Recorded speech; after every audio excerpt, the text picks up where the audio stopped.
Ever thought how to make a watermark on your Word file like this one? I will show you how to do that in this video. So open your document and let's start. First of all, go to Design, then choose Watermark. Press on Custom Watermark, then Picture Watermark.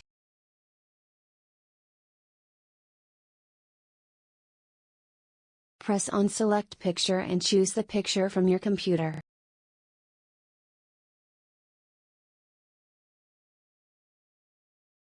Change the scale to whatever suits you. Let's make it 100% for example and see.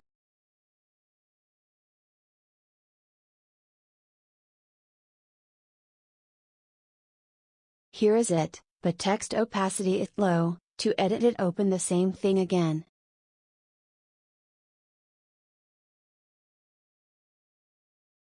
Click on the arrow beside washout till it disappears.